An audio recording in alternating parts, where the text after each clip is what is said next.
This morning I want to talk about space in relation to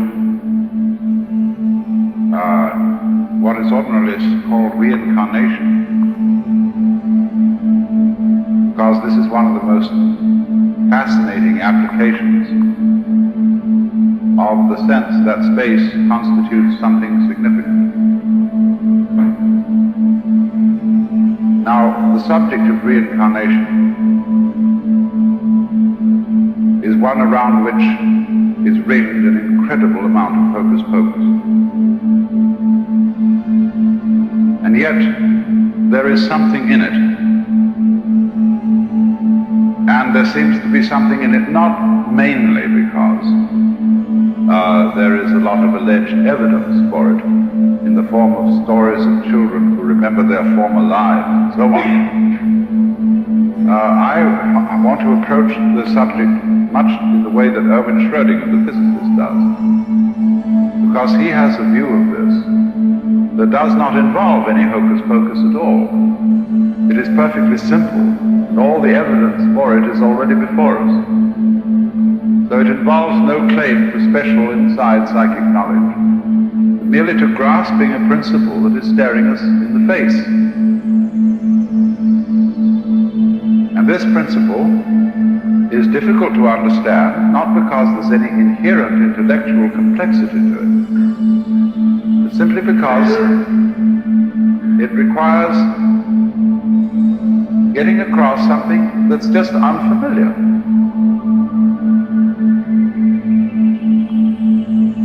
There is obviously some sort of analogy, which I've already drawn your attention to, between space and unconsciousness.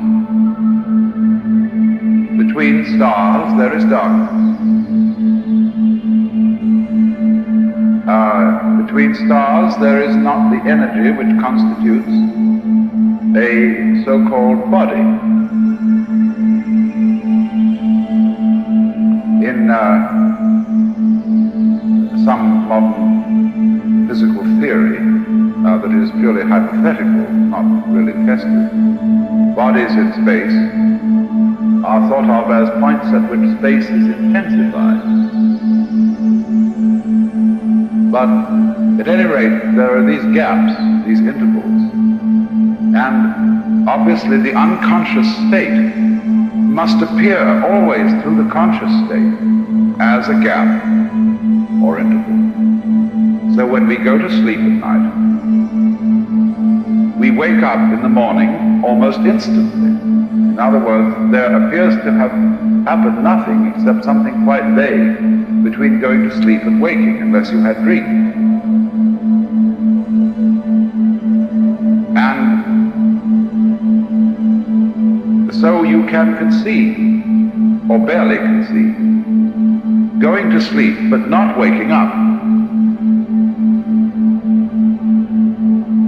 or the reverse of it, waking up without ever having gone to sleep, which appears to be the nearest we can imagine to death and birth respectively.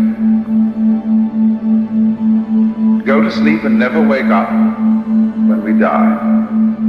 When we were born, to wake up, but not to remember ever having gone to sleep. And of course this bugs our imagination, because it's inconceivable in terms of consciousness. People are afraid, some people are afraid, of the possibility of eternal annihilation. And I suppose one of the most eloquent expressions of that is John Betjeman's poem, Before the Anesthetic, where he would prefer rather even the dismal hells than that this eye should cease to be.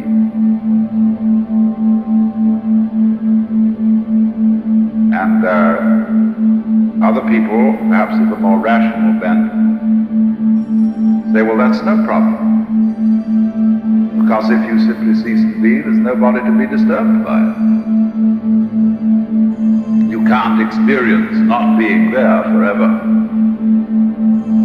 what most people do is they project upon the prospect of annihilation the imagination of being shut up in a dark prison, in, as it were, a super-sensory deprivation chamber, forever.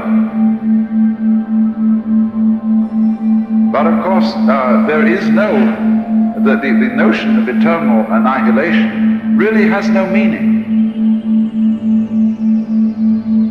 It is an attempt to conceive nothingness, non-experience, and so far as our imaginations are concerned, nature abhors a vacuum. We have to project something into that,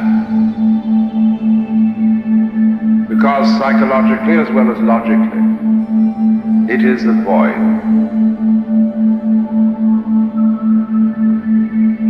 However, you see,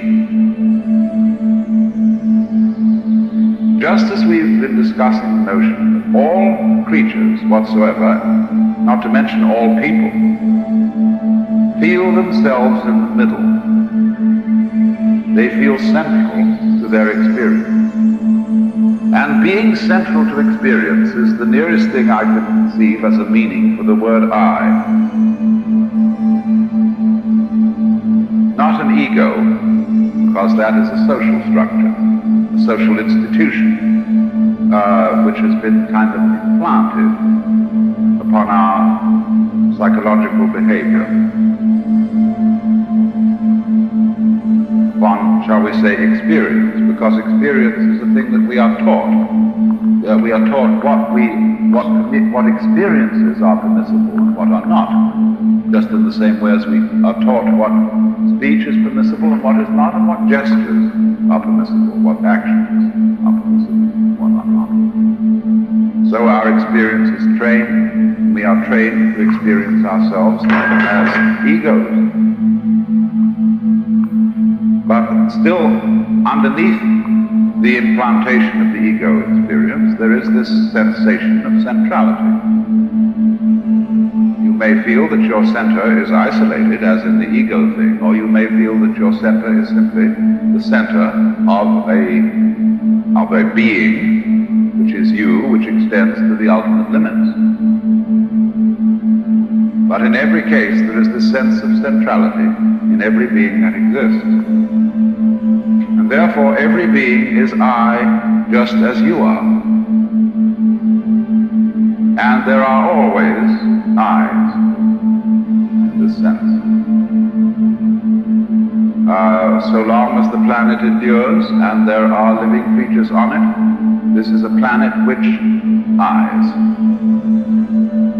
And so long as there is the possibility that anywhere in the galaxies there should be such a planet, or creatures who focus the centrality feeling of the universe, there is I.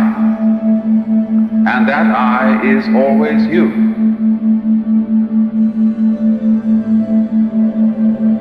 We know that when people die, other people are born out of them.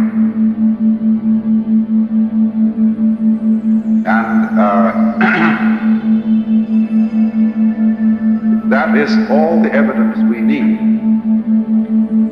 for the notion of a reincarnation. All.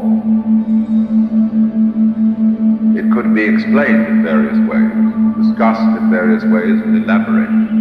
But fundamentally, people die, and then people are born. And that is only the simplest way of saying it, because people are born while others are living. And the whole collection of I centers can sit around in a ring in this room.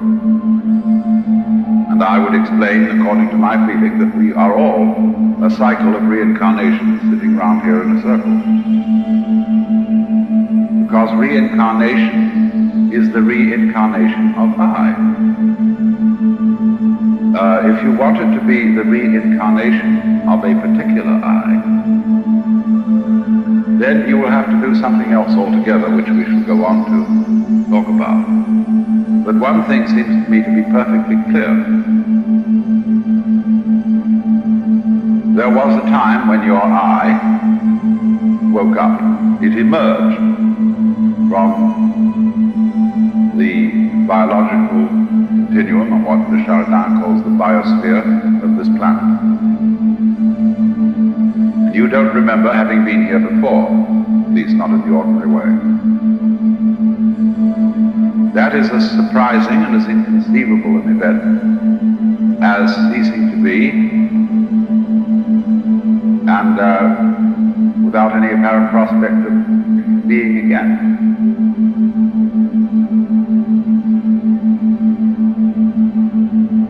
But you see, after this event called life, if you go back to unconsciousness, you go back to where you were before you started.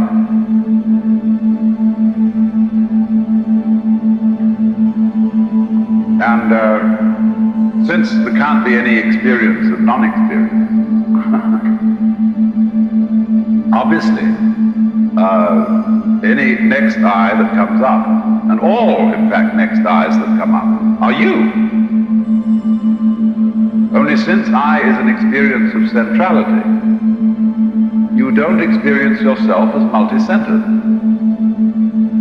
You experience yourself as a particular center. Because the